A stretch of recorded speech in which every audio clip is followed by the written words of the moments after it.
Airways, and I really want to be your airline. I'm World Airways, and I've got a flight for you. I'm World Airways. And I have express baggage check-in. I'm World Airways. I offer ultra service. I'm World Airways. I offer complimentary wines. I'm World Airways. I'm World Airways. And I can save you money. Mostly money. Definitely money. And I guarantee it. I'm World Airways. We try harder, and that's the truth.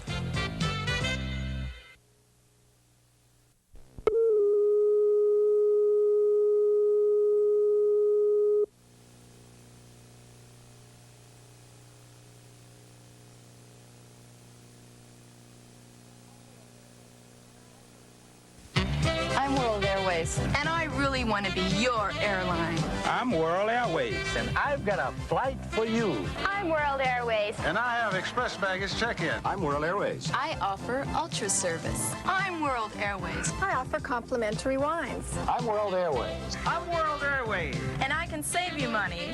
Mostly money. Definitely money. And I guarantee it. I'm World Airways. We try harder, and that's the truth.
Like so many of the post-war non-skeds, World Airways' future was uncertain.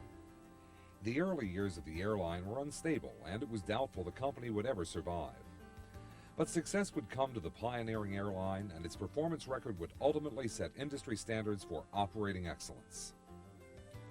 Incorporated March 29, 1948, World Airways was established by Benjamin Pepper and J. Stuart Robertson. Operating two of the company's 7 ex-Pan Am and BOAC 314 flying boats, World began flying between New York and San Juan, transporting migrant workers home and new immigrants to the U.S. One of the flying boats World acquired was the Dixie Clipper, which had carried President Roosevelt to the Casablanca Conference with Winston Churchill and Joseph Stalin in 1943. But by the end of 1948, World's only operating 314 had flown its last flight. The company was forced to suspend operations by early 1949. Later that year, World Airways would be revived by American Enterprises, its parent company. Taking advantage of the government's program of leasing war surplus aircraft, the company acquired 2 Curtiss C-46 Commandos and reinstated the San Juan run. This fledgling airline was to change hands once again in 1950. A man named Edward J. Daly, who had successfully built one of the nation's first air freight forwarding companies, would buy World for $50,000. This was the man who would take this small charter operation and turn it into one of the most innovative airlines in aviation history and play a vital role in the shaping of the air charter industry. Operating out of LaGuardia and then Teterboro, Daly continued flying C-46s to service the Commercial Air Movement Program, the first of many military operations to come. But Daly set his sights on the West Coast and started passenger and cargo service between New York and California. By 1954, World consisted of 39 employees, and its fleet included a DC-4 Skymaster, which was dedicated to passenger service. With the end of the Korean War, the military operations would be significantly reduced and profits would diminish. Daly was forced to sell the entire fleet of aircraft, but he would ultimately buy them back. To service the Defense Early Warning or DEW Line construction project above the Arctic Circle, World leased 3 C-46s for the military project until its own aircraft could be repurchased. Requiring a second aircraft to support its military operations, World leased an additional DC-4 to transport Hungarian refugees from Vienna to McGuire Air Force Base in New Jersey. Under contract with the Commission for European Migration, World flew a total of 14 such refugee flights across the Atlantic. 1956 was a hallmark year for the airline. World's headquarters moved to Oakland, California. That same year, World landed the Military Air Transport Service, or MATS contract, to provide daily inter-island service for troops in the West Pacific. This was also the year that World Airways would receive its first commercial contract for charter passenger and cargo service between Japan and the Philippines via Okinawa and Taiwan. Upgrading its aircraft to the long-range pressurized DC-6, World began service for Western Electric between Oakland, Honolulu, and the Marshall Islands. At one point, World was operating 5 DC-6s to serve the daily transcontinental flights to transport military personnel and materials as part of the Log Air program. As its military and commercial charter business increased, World expanded its fleet by 3 super constellations, or Connies, and 3 Starliners. By the end of 1962, World's fleet consisted of 11 DC-6s, 7 Connies, and 4 Starliners. Primarily due to the Vietnam conflict and MATS, World's fleet expanded again in 1963. As the first U.S. charter airline to enter the jet age, World took delivery of 3 Boeing 707-373C convertible aircraft that year. It was the 707 that allowed World to conduct a series of record-setting flights, including the first non-stop commercial flight from Oakland to Tokyo and from Manila to San Francisco.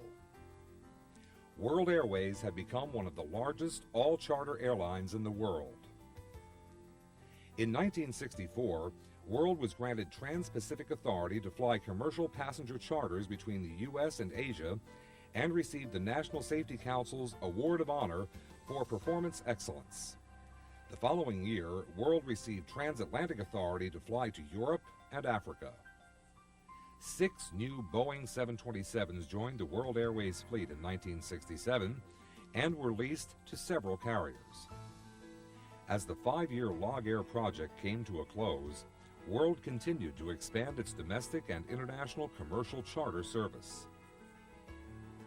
By 1969, Daly was operating the largest and most profitable U.S. certified supplemental carrier, and the company had grown to over 1,300 employees. During the economic downturn of the 1970s, World Airways was one of the few airlines which managed to make a profit. However, the company did delay its ordering for the Boeing 747 and purchased DC-8s instead. By its 25th birthday, World Airways represented true prosperity. The company had a global sales network and operated the most advanced jet aircraft available. One of the company's most historic events was the opening of the World Air Center at Oakland International Airport. This 48-acre complex served as the company's headquarters and maintenance facility. With a hangar large enough to accommodate 4 Boeing 747s, this mega maintenance center served international and domestic carriers as well as the U.S. military. In 1973, World began flying the Hajj pilgrimage for Garuda Indonesia and Air Algerie, transporting Muslims to and from Jeddah, Saudi Arabia. The service became so successful that World eventually upgraded the aircraft from a DC-8 to a Boeing 747 and ultimately an MD-11. Another of the company's history-making events made headlines on March 29, 1975, when Ed Daly and crew flew the last flight out of Da Nang on a Boeing 727 overloaded with desperate refugees fleeing for their lives. CBS News correspondent Bruce Dunning was among the last of the Americans to leave Da Nang late this week, but he went back aboard Daly's plane today to witness what was supposed to have been a mission of mercy. Here is Dunning's exclusive film report on the tragic results. Reports from Saigon said thousands of people were roaming Da Nang airfield. But as the plane landed, this did not at first seem evident. But then people poured from behind buildings and revetments, racing on cars, jeeps, trucks, Hondas, and on foot. Unable to move on the blockaded runway, the plane raced down the taxiway, swerving to avoid abandoned vehicles, perhaps even running over people. Daley also attempted to airlift 1,500 Vietnamese infants from war-torn South Vietnam and bring them to the United States in what would become known as the baby lift. As the first customer of the Boeing 747-200C convertible nose-loader, World Airways introduced this version of the jumbo jet to the world, operating passenger and cargo charters around the globe. By 1979, the airline industry would be deregulated and World Airways would be operating scheduled passenger service, offering an unprecedented $99 one-way transcontinental fare. World championed deregulation and could now compete with the major carriers by marketing air transportation as an affordable means of travel instead of a luxury. Have you heard that George Burns is going around with a beautiful model? It's true. World Airways. That's what I call a model airline. Terrific menu, complimentary wine, and they'll treat you like a celebrity. That's the way they treat me. The fares? So low that most other airlines just don't match them. Next time, fly World, the airline that's so good they named a whole planet after it. World Airways, for people who hate to waste money. In 1983, this service was expanded with the introduction of Ultra Service, with DC-10s flying to Honolulu, London, and Frankfurt. However, the venture proved to be less than successful. Due to airfare wars with other airlines, the company suffered significant losses and ended scheduled service. It was to be the end of an era marked by union battles, labor cuts, and the closing of the once grand World Air Center. Due to his untimely death in 1984, Ed Daley would never see World Airways rise again to be an industry leader. In 1986, the world was introduced to a new and improved World Airways. The company focused its efforts on its still thriving military programs and charter operations. In 1987, World Airways established its headquarters in Herndon, Virginia, to better serve its government clients. The company continued to be profitable partially due to its wet lease programs, with such carriers as Cathay Pacific, Garuda Indonesia, and Malaysia Airlines. By 1992, the company set its sights on the future, acquiring the state-of-the-art MD-11 aircraft. This wide-body jet served world's customers' needs for long-range flights, making it an attractive wet lease product, as well as fulfilling the military's need for global support. For a short time in 1996, World attempted scheduled service once again, and again it was to return to its core business when losses forced the company to close out scheduled passenger service. In 1996, World Airways upgraded to the MD-11ER extended range aircraft and continues to operate a fleet of 4 DC-10s, 3 MD-11 passenger, 2 MD-11 convertible freighters, 1 MD-11 freighter, and 2 MD-11ER aircraft at its 50th birthday. In celebrating the 50-year anniversary of one of the oldest air carriers in the world, World Airways is proud of its continuous support of America's humanitarian efforts around the globe. Frank, nearly 400 Vietnamese refugees today flew from Malaysia to Travis Air Force Base in California. They're the first of 3 plane loads of boat people due to arrive from Malaysia for resettlement across the United States. During the Vietnam conflict, World brought relief to U.S. soldiers through its Homecoming USA campaign, offering low fares to servicemen and women from Saigon to several points in the U.S.